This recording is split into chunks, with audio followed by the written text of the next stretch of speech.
Namaste. A very happy evening to all my dear students, teachers, and the school administrative department. We welcome you all to our Vidya Shakti science session. My name is Ashwita Malnad and I'm your science tutor. Dear students, how are you all doing? Hope you're doing good. Do you have any internal test or exam as such? Because we see there is drastic less in the number that you have joined. Is there anything as such that you want us to know? Yeah? Please do put your message in the chat box. Good evening. Good evening. I'm getting a lot of good evening messages.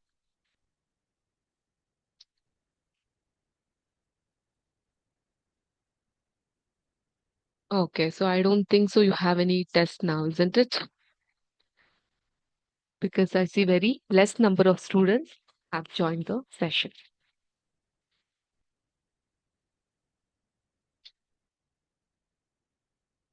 Well, having said that, hope you had a very nice weekend and the new day is being started and we have completed like half past with this Monday. And this Monday evening, we have met here. Before we start with the academic session, I would like to show you the picture of one of the dignitary of our Karnataka. Do you all can identify and know who is this person? Great eminent person. So ಈಗ ಚಿತ್ರಪಟದಲ್ಲಿ ಕಾಣ್ತಾ ಇರುವಂತಹ ಗಣ್ಯರನ್ನ ತಾವು ಗುರುತಿಸ್ಲಿಕ್ಕೆ ಸಾಧ್ಯವಾಗುತ್ತಾ? ಯಾರಿರಬಹುದು ಇವರು?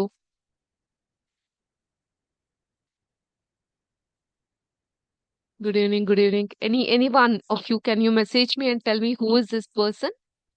ಹೂ is this dignitary? ಯಾರಿರಬಹುದು ಈ ಗಣ್ಯರು? ನಾನು ನಿಮ್ಗೆ ಚಿತ್ರಪಟದಲ್ಲಿ ತೋರಿಸ್ತಾ ಇರೋದು ಗೊತ್ತಿದೆಯಾ ಇಲ್ವಾ? Yes or no? At least that you can tell me. I Mangala school? No. Challakere school told no. Okay. He's one of the great personality, children. Name is Shamanur Shivashankarappa.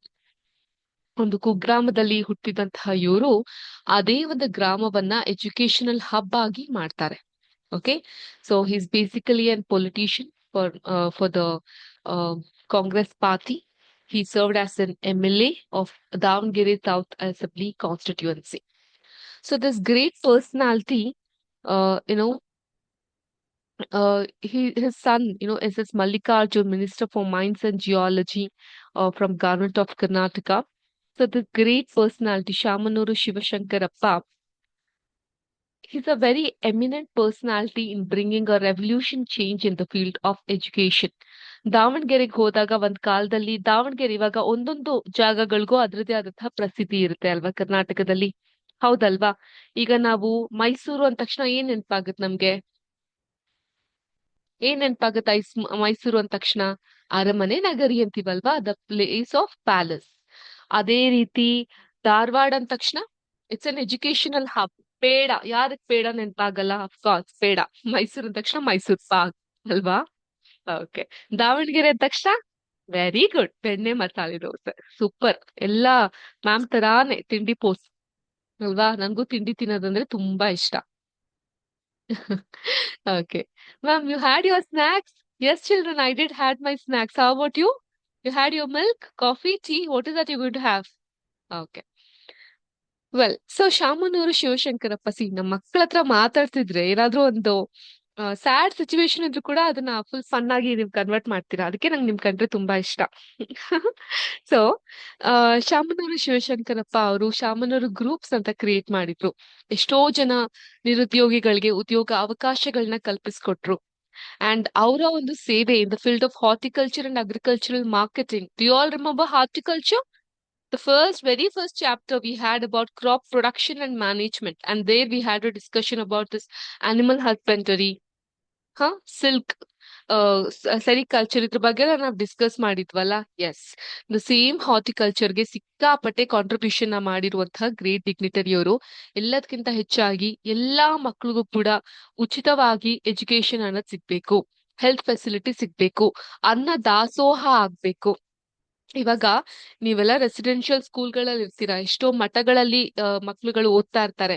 ಅಲ್ಲೆಲ್ಲ ಪ್ರತಿದಿನ ಮಕ್ಳಿಗೆ ಉಚಿತ ಅನ್ನದಾನವನ್ನ ಮಾಡ್ತಿರ್ತಾರೆ.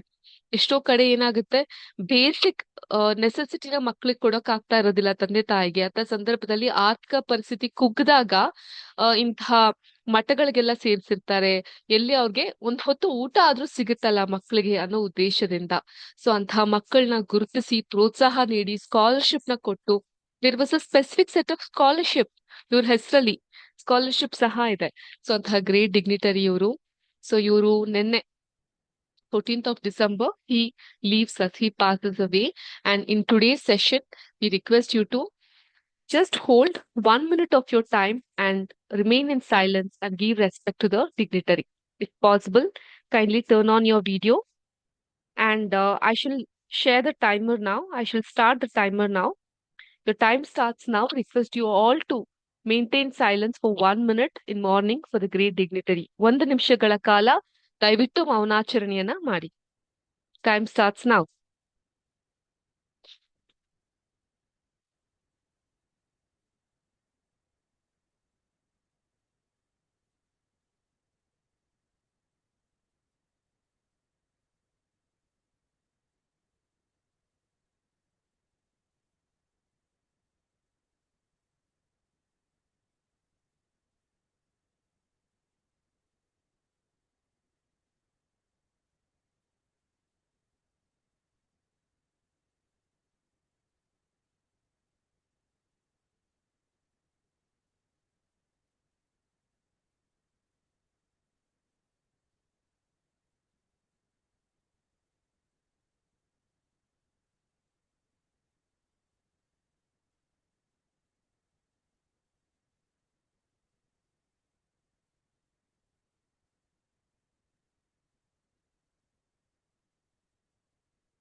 Thank you for all your cooperation. We are done with 1 minute. That was a great cooperation to us.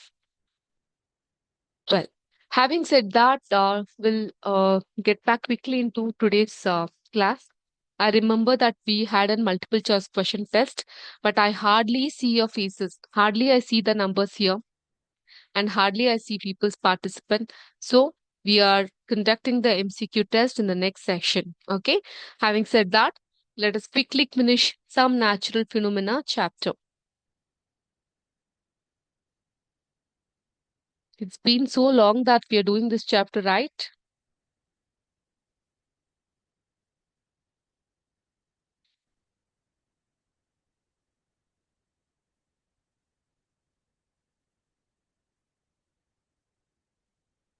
Ma'am, please show us your face. Definitely, I will show it to you once the class is houseful. Okay? Class ಎಲ್ಲ house full ಆಗಿರ್ಬೇಕು. So ಆಗ ಈಗ some natural ಫೆನೋಮೆನಾ ಈ chapter ಅಲ್ಲಿ ನಾವ್ ಏನ್ರ ಬಗ್ಗೆ ಮಾತಾಡ್ತಾ ಇದ್ವಿ? ಅರ್ತ್ ಕ್ವೇಕ್ ಬಗ್ಗೆ ಮಾತಾಡ್ತಾ ಇದ್ವಿ, ರಿಕ್ಟರ್ ಮೀಟರ್ ಬಗ್ಗೆ ಮಾತಾಡ್ತಾ ಇದ್ವಿ ಅಲ್ವಾ? ಸೊ ಸೆಸಿಮೋಗ್ರಾಫ್ ಬಗ್ಗೆ ಎಲ್ಲ ನಾವು ಮಾತಾಡ್ತಾ ಇದ್ವಿ. ಇದೆಲ್ಲ ನೆನ್ಪಿದ್ಯಾ ಲಾಸ್ಟ್ ಕ್ಲಾಸ್ ನಲ್ಲಿ ನಾನು ಶೇರ್ ಮಾಡಿದ್ದು ನಿಮ್ ಜೊತೆಗೆ? Ma'am, you still sharing the dignitary photo. Okay, sorry. So can you all remember this one? Recollect what is this? Richter meter or Richter scale. So ಈ Richter scale ಯಾವ ತರ work ಆಗುತ್ತೆ? It works by measuring the maximum amplitude of seismic waves recorded by a seismograph and converting this into logarithm magnitude. Okay, seismograph ಅಲ್ಲಿ ಏನ್ record ಆಗಿರುತ್ತೆ ಅದನ್ನೇ ಇಲ್ಲಿ convert ಮಾಡ್ತಾರೆ ಲೊಗಾರಿಥಮ್ ಮ್ಯಾಗ್ನಿಟ್ಯೂಡ್ ಆಗಿ, where each whole number increases represent a 10-fold increase in wave amplitude and about 31.6 times more energy is been released. ಈ technical term ಸದ್ಯಕ್ಕೆ ನಿಮ್ಗೆ ಅರ್ಥ ಆಗದೆ ಇರಬಹುದು, ಬಟ್ ಮುಂದಿನ ಕ್ಲಾಸ್ಗಳಲ್ಲಿ ಅಂದ್ರೆ ಹೈಯರ್ ಕ್ಲಾಸಸ್ ಹೋದಾಗ ಇದ್ರ ಬಗ್ಗೆ ನೀವು ಡೀಟೇಲ್ ಆಗಿ ಕಲಿತಾ ಹೋಗ್ತೀರಾ. So this particular Richter scale was developed by Charles F. Richter. It quantifies earthquake. Quantifies earthquake andre it measures the earthquake energy but does not detail damage.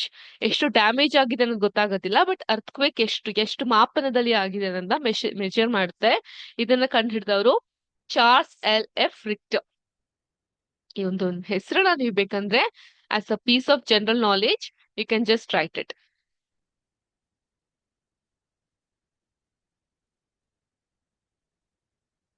Okay, ಇವಾಗ ಈ Richter scale ಹೇಗಪ್ಪ function ಮಾಡುತ್ತೆ question ಇದ್ದೇ ಇರುತ್ತಲ್ವಾ? First ಬಂದು seismic wave detection. Earthquake releases energy as seismic waves, P waves ಮತ್ತೆ S waves ಅಂತ last class ಅಲ್ಲಿ ನಾವು ಡಿಸ್ಕಸ್ ಮಾಡಿದ್ವಿ ಪಿ ವೇವ್ಸ್ ಮತ್ತೆ ಎಸ್ ವೇವ್ಸ್ ಬಗ್ಗೆ. ಹೌದಾ? ಎಸ್, ಪಿ ವೇವ್ಸ್ ಅಂದ್ರೆ very good primary waves. S waves ಅಂದ್ರೆ ಸೆಕೆಂಡರಿ ವೇವ್ಸ್. ಈಗ ಸೆಸ್ಮೋಗ್ರಾಫ್. ಈ seismograph world wide record the ground motion vibration. So ಏನ್ ಹೇಳ್ತೀರಾ, ಅಂತರ್ಜಲ ಅಂದ್ರೆ ಗ್ರೌಂಡ್ ವಾಟರ್ ಅಲ್ವಾ. ಸೊ ಗ್ರೌಂಡ್ ವಾಟರ್ಗೂ ಮೇಲಿರುವಂತಹ ಭೂಮಿಯ ಮೇಲ್ ಪದರ ಏನಿರುತ್ತೆ ಅದ್ರಲ್ಲಿ ಉಂಟಾಗುವಂತಹ ಕಂಪನಗಳನ್ನೆಲ್ಲ ಇದು ರೆಕಾರ್ಡ್ ಮಾಡ್ಕೊಂತಾ ಹೋಗುತ್ತೆ. ಯಾತಕ್ಕೆ ವೇವ್ಸ್ ಅನ್ನೋದು ಕ್ರಿಯೇಟ್ ಆಯ್ತು ಅಂತ. ಸೊ ಇದು ಆಂಪ್ಲಿಟ್ಯೂಡ್ ಮೆಷರ್ಮೆಂಟ್ ಅಂತ ಕರಿತೀವಿ. Where the Richter scale specifically measures the height of the largest wave from the seismograph at a given station. ಮತ್ತೆ ಅದಕ್ಕೆ ಒಂದು ಕ್ಯಾಲ್ಕುಲೇಷನ್ ಅನ್ನೋದು ಮಾಡ್ತಾ ಹೋಗುತ್ತೆ. ಸೊ ಇದು ಈ ರೀತಿಯಾಗಿ ಮ್ಯಾಗ್ನಿಟ್ಯೂಡ್ ಸ್ಕೇಲ್ ಮೂಲಕ ಕ್ಯಾಲ್ಕುಲೇಷನ್ ಅನ್ನೋದು ಆಗುತ್ತೆ. ಸೊ ಇದು ಒಂದು ಸುನಾಮಿ ಅಂತ ಸುಮಾರು ವರ್ಷಗಳ ಹಿಂದೆ ಆಗಿರುವಂತಹದ್ದು. ಈ ರೀತಿಯಾಗಿ ಭೂಮಿಯ ಮೇಲ್ ಪದರ ಏನಿರುತ್ತೆ ಅಲ್ಲಿಂದ ಓಪನ್ ಓಷನ್ ಇಂದ ಇಲ್ಲಿ ವಾಟರ್ ಸ್ಟಿಲ್ ಆಗಿರುತ್ತೆ. ಬಟ್ ಹೋಗ್ತಾ ಹೋಗ್ತಾ ಹೋಗ್ತಾ ಅದರ ಆಂಪ್ಲಿಟ್ಯೂಡ್ ಲೆವೆಲ್ ತುಂಬಾ ಹೈ ಆಗುತ್ತೆ. ನೋಡಿ, ಈ ಮನೆಯ ಉದ್ದಕ್ಕೂ ನೀವು ಈ ವೇವ್ಸ್ ನ ಕಾಣಬಹುದು. ಅದಷ್ಟು ದೊಡ್ಡದಾಗಿ ಆಗ್ತಾ ಇದೆ. ಸೊ ಈ ಎಲ್ಲ ಸಮಸ್ಯೆಗಳು ಈ ಒಂದು ರಿಕ್ಟರ್ ಸ್ಕೇಲ್ ಅಲ್ಲಿ ನಮ್ಗೆ ಐಡೆಂಟಿಫೈ ಆಗುತ್ತೆ. ಬಟ್ ಡ್ಯಾಮೇಜ್ ಎಷ್ಟಾಗಿದೆ, ಏನ್ ಕತೆ ಅನ್ನೋದು ನಮ್ಗೆ ಗೊತ್ತಾಗೋದಿಲ್ಲ. ಬಟ್ ಈ ಒಂದು ಅರ್ಥಕ್ವೇಕ್ ಬಂದಾಗ how can we protect our self? What is the protection we can do during the earthquakes? So ಇಂದ ಕೇಳಕ್ಕೂ ಆಗಲ್ಲ ಅಲ್ವಾ, ಯಾವ್ದಾದ್ರು ಅರ್ಥಕ್ವೇಕ್ ನ ಎಕ್ಸ್ಪೀರಿಯನ್ಸ್ ಮಾಡಿದೀರಾ ಅಂತ? ಹ್ಞೂ ಮೇಡಮ್, ಎಕ್ಸ್ಪೀರಿಯನ್ಸ್ ಮಾಡಿದೀವಿ ನಾವ್ ಅರ್ಥಕ್ವೇಕ್ ನ. ಸೊ ನಮ್ಗೆ ಇಷ್ಟ ಆಗದೆ ಇರೋದೇನಾದ್ರು ಆದಾಗ ಭೂಮಿನೇ ಬಾಯ್ ಬಿಟ್ಟಂಗ ಆಗ್ಬಿಟ್ಟಿರುತ್ತೆ ಅಂತ ಹೇಳಿರ್ತಾರೆ. ಸೊ ಆ ರೀತಿ ಎಕ್ಸ್ಪೀರಿಯನ್ಸ್ ಮಾಡಿರ್ತೀವಿ ಅಂತ ಹೇಳ್ಬಹುದು. ಹೌದಾ? ಇಲ್ಲ. ಸೊ ಅರ್ಥಕ್ವೇಕ್ ಅನ್ನೋದು ಭೂಮಿಯಲ್ಲಿ ಉಂಟಾಗುವಂತಹ ಕಂಪನದಿಂದ ಆಗುತ್ತೆ. ಸೊ ಹಿಂದೆಲ್ಲ ನಾವು ಕಲ್ತಿದೀವಿ ಅರ್ಥಕ್ವೇಕ್ಸ್ ನಾವು ಪ್ರೆಡಿಕ್ಟ್ ಮಾಡ್ಲಿಕ್ಕೆ ಆಗಲ್ಲ. ಈಗ ಒಂದು ಜ್ವರ ಬಂತಂದ್ರೆ ವಿ ಕ್ಯಾನ್ ಪ್ರೆಡಿಕ್ಟ್. ಸ್ವಲ್ಪ ಮೈಕೈ ನೋವ್ತಿದೆ, ತಲೆ ನೋವ್ತಾ ಇದೆ, ಶೀತ ಆಗಿದೆ, we can predict everything. But earthquake can not be predicted, but we can only take certain precaution ಅಥವಾ protection against it. So we have also seen that they can be highly destructive. ಕಟ್ಟಿರುವಂತಹ ಮನೆ ಮಠ ಎಲ್ಲ ಉದ್ರ ಹೋಗ್ತಾ ಇರುತ್ತೆ. ಆದ್ರಿಂದ it is therefore important that we take necessary precaution to protect our self all the time. People in the seismic zone. Seismic zone ಅಂದ್ರೆ ಈ ಒಂದು ಪ್ರದೇಶಗಳಲ್ಲಿ ಎಲ್ಲಿ ಹೆಚ್ಚು ಅರ್ಥಕ್ವೇಕ್ಸ್ ಎಲ್ಲ ಆಗ್ತಿರ್ತಲ್ಲ ಅಂತಹ ಕಡೆ. ಓಕೆ, ಸೊ ಯಾವಾಗ್ಲೂ ಅರ್ಥಕ್ವೇಕ್ ಅಕರ್ ಆಗುವಂತಹ ಜಾಗದಲ್ಲಿ. ಸೊ ಅಲ್ಲಿ ಏನಾಗುತ್ತೆ, first of all the buildings in these zone should be so design that they can with stand major tremor. Ma'am ಯಾವಾಗ್ಲೂ ಜಪಾನ್ ಜಪಾನ್ ಅಂತ ಹೇಳ್ತಿರ್ತೀರಾ.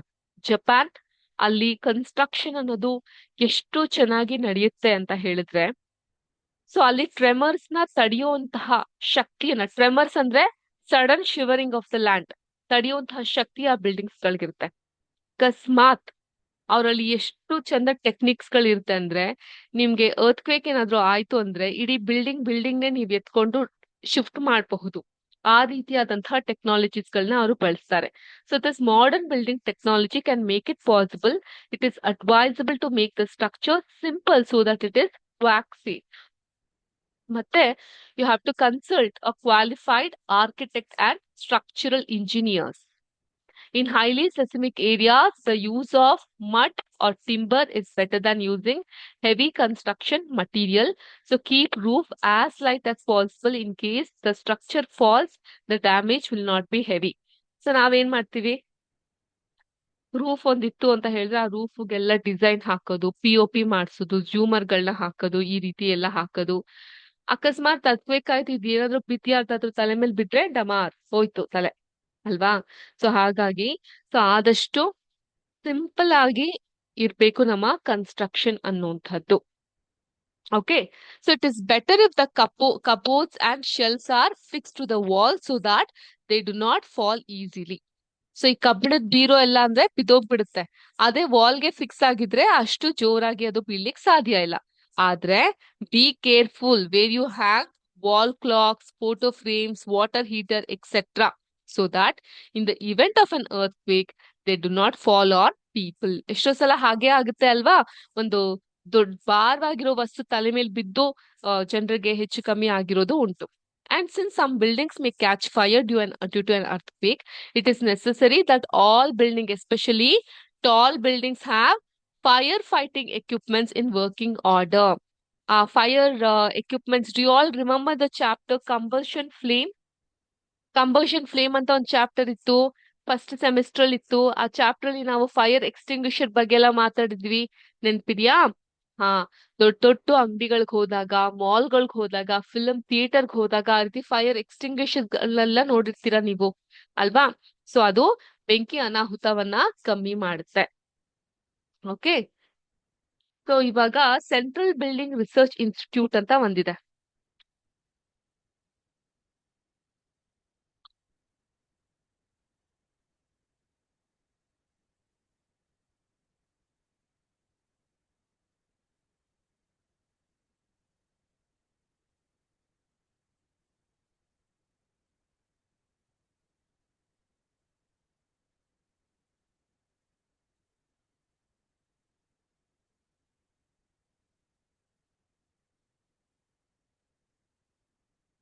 ಸೊ ರೂರ್ಕೇರ್ ಅಂತ ಕಡೆ ಇದೆ. ಸೊ ಅಲ್ಲಿ ಏನ್ ಮಾಡ್ತಾರೆ, ಇದು quack resistant houses. Quack resistant houses ಅಂದ್ರೆ ಅರ್ಥಕ್ವೇಕ್ ಇಂದ ಕಾಪಾಡ್ಕೊಳ್ಳಬಹುದಾದಂತಹ ಗೃಹಗಳ ಕಟ್ಟಡವನ್ನ ಕಟ್ತಾರೆ. ಸೊ ಅಕಸ್ಮಾತ್ ಹಂಗಾಗದ್ ಬೇಡ, ಅರ್ಥಕ್ವೇಕ್ ಆಯ್ತಪ್ಪ, ಏನ್ ಮಾಡ್ತೀರಾ?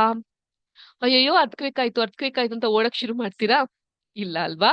ಸೊ ಏನ್ ಮಾಡ್ಬೇಕು, ಇಫ್ ಯು ಆರ್ ಇಂಡೋರ್, ಮನೆ ಒಳಗಡೆ ಇದ್ದಾಗ, take shelter under a table and stay there till the shaking stops. ಈ ತರ ಒಂದು ಟೇಬಲ್ ಇತ್ತು ಅಂತ ಹೇಳಿದ್ರೆ, ಆ ಟೇಬಲ್ ಕೆಳಗಡೆ ಕುತ್ಕೊಂಡ್ಬಿಡಿ ಅರ್ಥಕ್ವೇಕ್ ಸ್ಟಾಪ್ ಆಗೋವರೆಗೂ.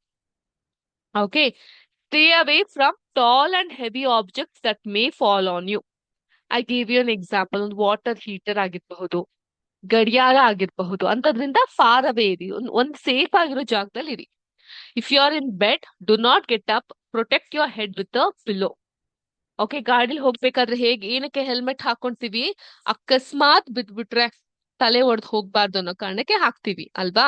ಅದೇ ತರ ಬೆಡ್ ಮೇಲೆ ಇದ್ದಾಗ ಪಿಲೋಗಳನ್ನ ಯೂಸ್ ಮಾಡಿ. I remember a very recent case that happen in Karnataka. ಕರ್ನಾಟಕದಲ್ಲಿ ಕೊಡಗು ಅಂತ ಒಂದು ಜಾಗ ಇದೆ. So Kodagu is a beautiful place, ಅದೊಂದು ಟೂರಿಸಂ ಸ್ಪಾಟ್ ತರ. ಈ ಮಡಿಕೇರಿ, ಕೊಡಗು, ಮಲೆನಾಡು ಭಾಗ ಅಲ್ಲೆಲ್ಲ ಎಷ್ಟು ಚಂದ ಅಲ್ವಾ, ಪ್ರಕೃತಿ ಸೊಬಗನ್ನ ನಾವ್ ಕಾಣ್ತಾ ಹೋಗ್ಬಹುದು. ಬಟ್ ಈ ಕೊಡಗು ಪ್ಲೇಸ್ ಎಲ್ಲ ಈ ತರ ಸ್ಲೈಡ್ ಆಗಿರೋ ಜಾಗದಲ್ಲಿ ಇರುತ್ತೆ ಅದು.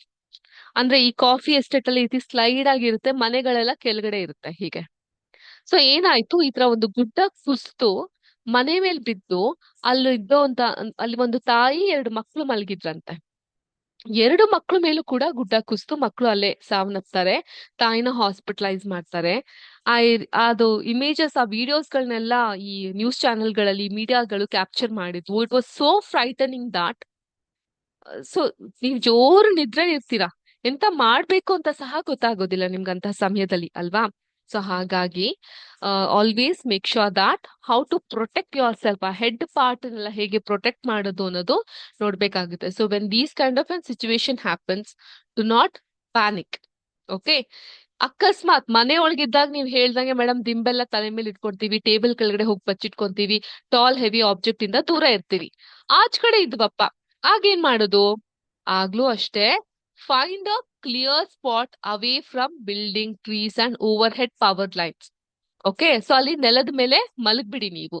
ಓಪನ್ ಬೈಲ್ ಗ್ರೌಂಡ್ ತರ ಇರ್ಬೇಕು, ಯಾವುದೇ ರೀತಿಯಾದಂತಹ ಬಿಲ್ಡಿಂಗ್ಸ್ ಗಳು, ಟ್ರೀಸ್ ಗಳು ಇರಬಾರ್ದು. If you are in a car or a bus, do not come out. Ask the driver to drive slowly to clear spot. Do not come out till the tremor stop. And ನೀವ್ ಅನ್ಕೊಂಡಿರಂಗ್ ಇದು ಗಂಟೆಗಟ್ಲೆ ಎಲ್ಲ ನಡೆಯೋದಲ್ಲ. Generally this kind of earthquakes happens from few seconds to minutes ಅಷ್ಟೇ. ಅಲ್ಲಿವರೆಗೂ ನಿಮ್ಮನ್ನ ನೀವು ಸೇಫ್ ಗಾರ್ಡ್ ಮಾಡ್ಕೊಂಡ್ರೆ you will be safe. Okay, this was about the chapter some natural phenomena. So ಈ ಫಿನೋಮೆನಾ ಅನ್ನೋ ಚಾಪ್ಟರ್ ನಾವ್ ಏನ್ ಕಲ್ತಿದ್ವಿ? We learned about electrostatic energy ಅಲ್ವಾ? Sorry, electrostatic discharge, E S T ಬಗ್ಗೆ ನಾವು ಈ ಒಂದು ಚಾಪ್ಟರ್ ಅಲ್ಲಿ ಕಲ್ತಿದ್ವಿ. ಸೊ ಆಮೇಲೆ ಏನ್ ಕಲ್ತ್ವಿ? ಇ.ಎಸ್.ಟಿ ಬಗ್ಗೆ ಕಲ್ತಾದ್ಮೇಲೆ ವಿ ಲರ್ನ್ಡ್ ಅಬೌಟ್ ಎಲೆಕ್ಟ್ರೋಸ್ಕೋಪ್. ಅನ್ನುವಂತಹ ಟಾಪಿಕ್ ನ ಕಲ್ತ್ವಿ, ಹೌದಾ? So after we learned about electroscope, then we learned about lightning. So lightning ಹಿಂದೆ ಇರುವಂತಹ ಸೈನ್ಸ್ ಏನು ಅದ್ಯಾವುದೋ ಒಂದು ಶಾಪದಿಂದ ಆಗುವಂತಹದ್ದಲ್ಲ. So what is the science behind a lightning strike and what conductors can protect or affect a building during the lightning. And we also got to know how to safeguard yourself when the lightning happens. Isn't it? ನಮ್ಮನ್ನ ನಾವ್ ಹೇಗೆ ರಕ್ಷಿಸ್ಕೊಬೇಕು ಅನ್ನೋದ್ರ ಬಗ್ಗೆ ಕಲ್ತ್ವಿ. And then earthquake.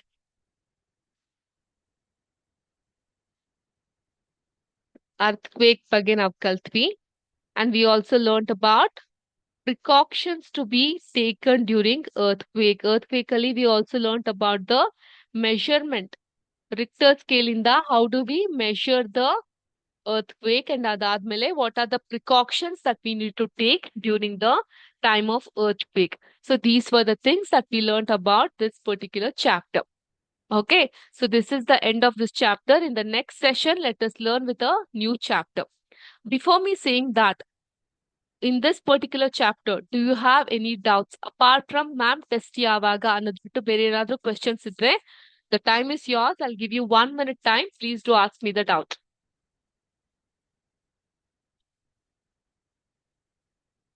Anyone, any doubts with regard to this particular chapter?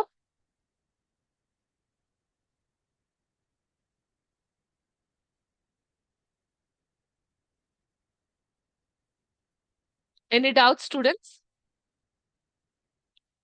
I asked you regarding the chapter, do you have any questions or doubts? If yes, yes, no, no, no.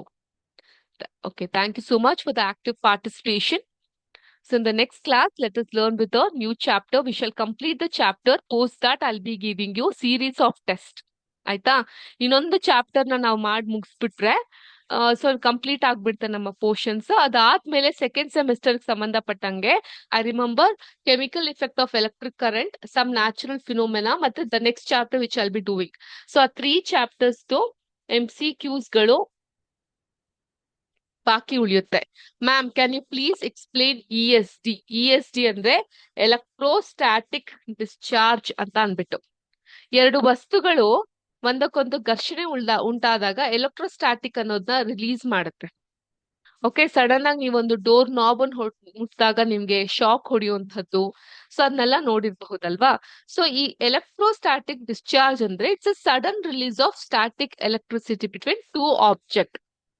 Okay, door knob ನ ಮುಟ್ಟ ತಕ್ಷಣ shock ಆಗೋದು, carpet ಮೇಲೆ ನಡೆದಾದ ನಂತರ, ಮತ್ತೆ ಈ balloons ಗಳು ನಮ್ಮ ಡ್ರೈ ಹೇರಿಗೆ ರಬ್ ಮಾಡ್ಬಿಟ್ಟು ಆ ನಂತರದಲ್ಲಿ ಒಂದು ಅದನ್ನ ಸ್ಕೇಲ್ ಅನ್ನ ಡ್ರೈ ಹೇರಿಗೆ ರಬ್ ಮಾಡಿ ಪೇಪರ್ ಪೀಸಸ್ ಮೇಲೆ ಇಟ್ಟಾಗ ಅದು ಮ್ಯಾಗ್ನೆಟ್ ತರ ಅನ್ಕೊಳುತ್ತಲ್ಲ, that because of change in the charge in the transfer. Okay, when this charge object get close or touch, the excess charge suddenly flows ಇನ್ನೊಂದು ಆಬ್ಜೆಕ್ಟ್ ಗೆ ಫ್ಲೋಸ್ ಆಗಿ ಅದು ಡಿಸ್ಚಾರ್ಜ್ ಆಗ್ತಾ ಬರುತ್ತೆ. ಸೊ ಇದು ಲೈಟ್ನಿಂಗು ಕೂಡ ಒಂದು ಎಕ್ಸ್ಟ್ರೀಮ್ ESD ನೇ ಆಗಿರುತ್ತೆ. So that was about ESD. ಅದನ್ನ ಹೊರತುಪಡಿಸಿ ಯಾರಿಗಾದ್ರೂ ಏನಾದ್ರು ಪ್ರಶ್ನೆಗಳಿದೆಯಾ? ಇಲ್ಲ ಅಂತ ಭಾವಿಸ್ತೀನಿ. We shall end up the class today here. In the next class, request all of you to join the session at the right time, and we shall learn about a very interesting topic. Thank you, students.